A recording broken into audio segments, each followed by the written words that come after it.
Re-Zero, Side Story, Julius Juukulius's Promise-Keeping Notebook 3. The moment he was thrown onto the sand, Julius immediately adjusted his posture and was on guard of his surroundings. Although it happened suddenly, the knight luckily still hasn't lost his edge. However, he no longer felt the dragon carriage that he should have been holding on to. At that time, he probably got blown away along with the carriage and the people. Julius, CGPH. His vision was also obscured by the plume of sand dust in the air, and Julius could only clench his teeth in frustration. This is an accident. However, he should have been able to do something more. Unable to deal with his regret, he swung his sword to disperse the sand that blocked his vision. Julius, Anastasia Summer. He called out the name of his master who was missing, seeking her response. Of course, he knows the risks associated with doing so. This place is the Augria sand dunes where countless fierce demon beasts live. Not long ago, the group had just seen demon beasts mimicking a flower field. However, rather than avoiding the risk of attracting demon beasts, it is more important to look for his companions who were sucked in by the cracked sky and were scattered everywhere. At worst, he might have to kill hundreds or thousands of demon beasts by himself. For this, he has cultivated a skill. Rather than being afraid and worried about danger, he should think of how to act. In this world where almost everything lacks a certain piece, he can no longer lose anything anymore. Lose. From a distance, someone was calling his name. Julius watched in the sand, lowered his breath. He then stepped firmly on the sand, and ran towards the large shadow looming on the other side of the dusty sand. The dragon carriage, that is the dragon carriage that has been with him all the way during the long journey. Sitting in the front of the carriage is Julius, Emilia Summer. Are you all right, Emilia? Well, I'm fine. Beatrice, Maylie. And Rem is inside and safe. Julius, that's truly. As soon as Julius was about to finish his sentence with great to express his peace of mind, Julius' thoughts suddenly halted. There was a sense of contradictory feeling in Emilia's words. Since she specifically listed the names of those present, there's the implication that some people are not present. They are exactly the ones who were not mentioned by name. Julius, Anastasia Summer, Ramsan, and Subaru are not present. Emilia, also, Patrash-chan is also not present. Including Subaru's beloved ground dragon, there are 3 fewer people here, plus 1 ground dragon. Upon learning of this, Julius had an illusion as if the world itself was spinning. It just had to be those 3 who were missing. Beatrice, Emilia. They're really not around here. The distance I perceive is very far in fact. Maylie, also, the demon beasts are also getting closer.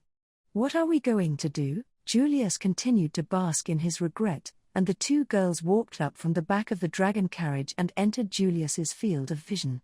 Beatrice and Maylie gave their reports from their respective standpoints. Beatrice is Subaru's contractor, and Maylie is in charge of dealing with the demon beasts. Emilia, after being scattered, we were all close to each other. So, Subaru and the others. Julius, no, Emilia Summer, we haven't found anything around. Moreover, the cracks in the sky and the distortion of the space became visible to the naked eye. In that case, Emilia, maybe they were thrown even farther away? But if everyone was really scattered, everyone should have been farther apart. Subaru and the others might be together. Emilia looked down, her thoughts are filled with hopeful observations, but if it's true, it can be said that the situation is slightly better. For some reason, the ones that were scattered are those who have low combat prowess, but Anastasia and Ram are careful and good at using their wits. The power that Subaru can muster in a crisis should also not be underestimated. Having said that, the situation is still very urgent.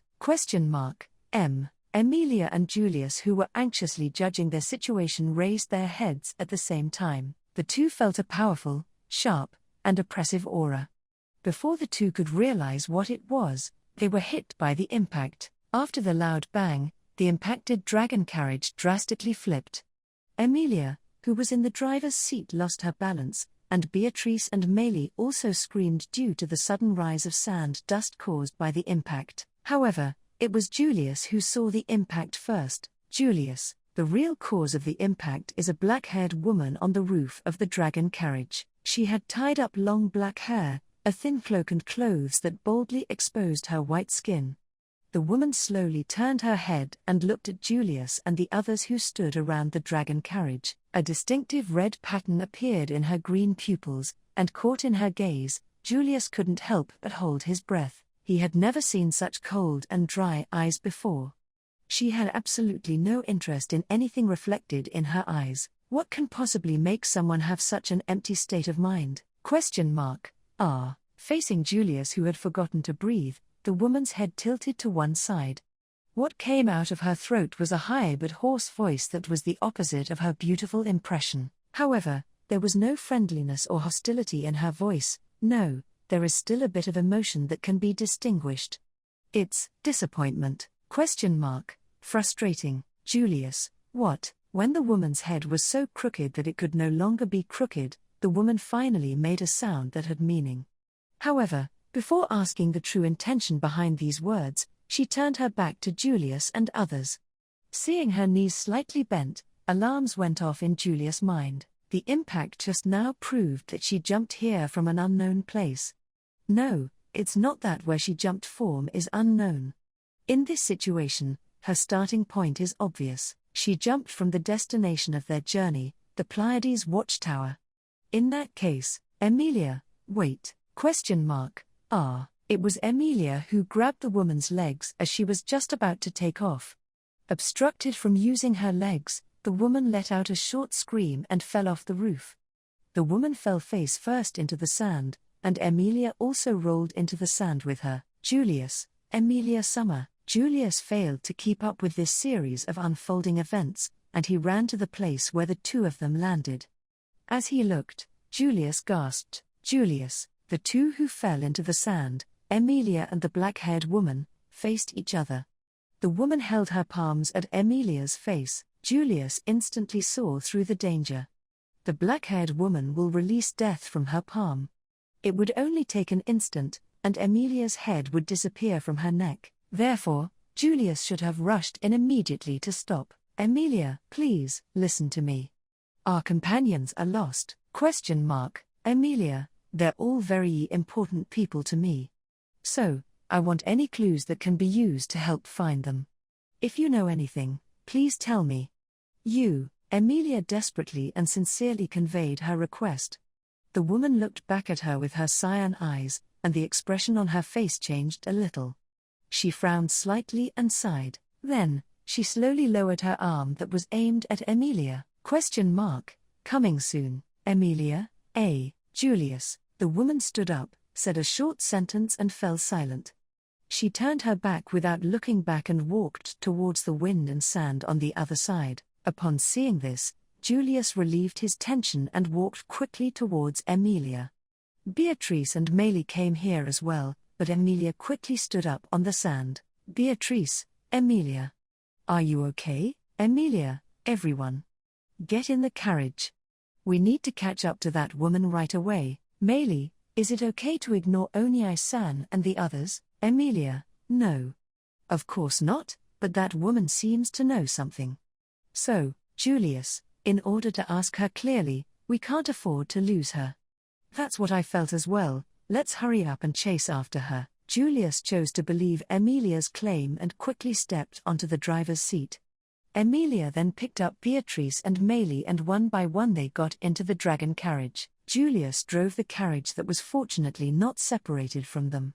He then chased after the incredibly light-footed and unfathomable woman in the desert.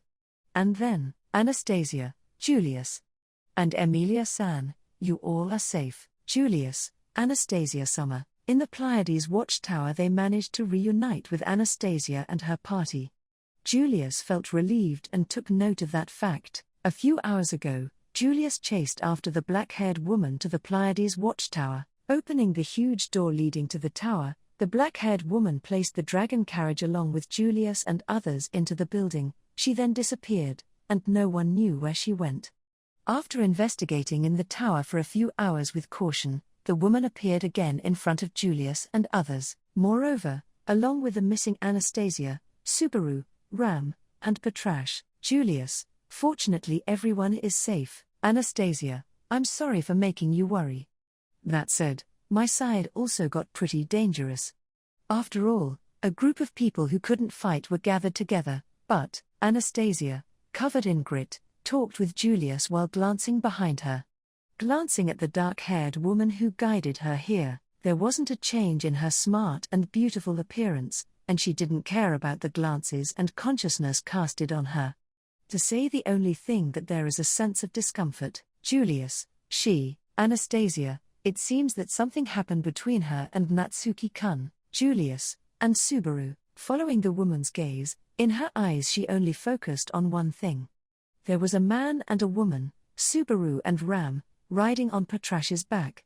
The two were completely unconscious and hugging each other. To be more specific, it was Subaru who was hugging Ram tightly. There were signs of injuries on both of them. Apparently, they had experienced a fierce battle during their separation.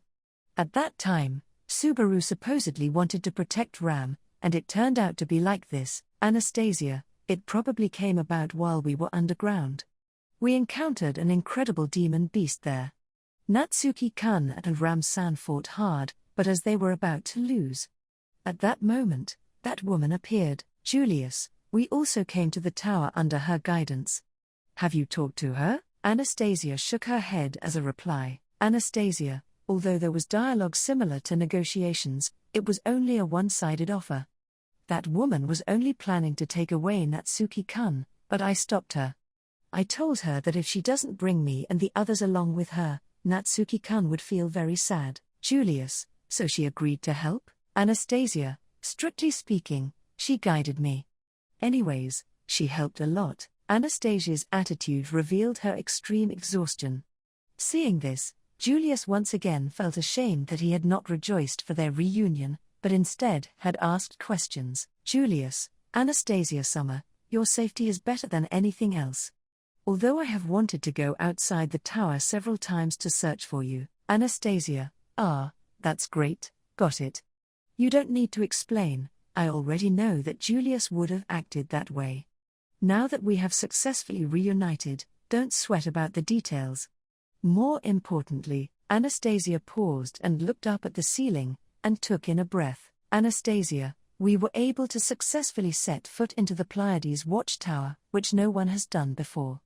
It's not bad to have a taste of this sense of accomplishment, right, Julius? That is true. This is a great achievement that even Reinhard failed to achieve. If only we could have figured all of this out earlier. Anastasia, all right, no more assumptions. Julius, that's a bad habit of yours. It is true that everything has a good side and a bad side, but you always only look at the bad side. That's no good. Julius recalled the journey, regretted the actions he chose, and wanted to apologize for his incompetence, but was interrupted by Anastasia's words. Her cute face was stained with seriousness, and her finger pointed at Julius' nose. Anastasia, if you are like this, even good signs will turn bad. And not even I can figure out the attitude and actions of that woman. The two people on Emilia-san's side are also in that state. Julius, we need to keep our stance even harder, right? Anastasia, yes, that's the saying. Anastasia nodded in satisfaction. Pulled by her attitude, Julius bowed towards her. Then, Julius walked towards Subaru and Ram, to be precise, towards the woman looking at Subaru. Perceiving the approach of Julius, she glanced at Julius. Julius knelt quietly in front of her. Julius, thank you for your assistance. Thanks to you, we were able to reunite with our separated companions. I also reunited with my master. I would like to express my sincere thanks to you for all of this. Julius, if possible, I wish to know your name. Julius spoke carefully. However, the woman remained silent, responding to Julius with her back. It's not that she won't speak. It's just that she doesn't intend to speak with him, unless one of the participants of the conversation is Natsuki Subaru. Julius, if it was you, you would be able to pry her mouth open. Julius turned to look at Subaru, who was focused on by the woman. Emilia and Beatrice are currently rejoicing at their reunion with Subaru and Ram. Emilia, Julius. Come and help. I want to check if they are injured. but Subaru won't let go of Ram, Beatrice. There are no major problems with the injuries of these two. However, his strength is far too great. In fact, Emilia, Subaru's chicken arms usually don't have any strength to them, but now he is holding her so tightly. I can't pull them apart. Emilia and Beatrice were extremely troubled by this. Julius went to help, and at the same time sealed his feelings of inadequacy into the bottom of his heart. Even in this scenario, even after he lost consciousness, Subaru still does everything he can to protect someone. Julius, right now, between you and me, who is more worthy of the title of knight? Such doubts were also deeply engraved in Julius' heart.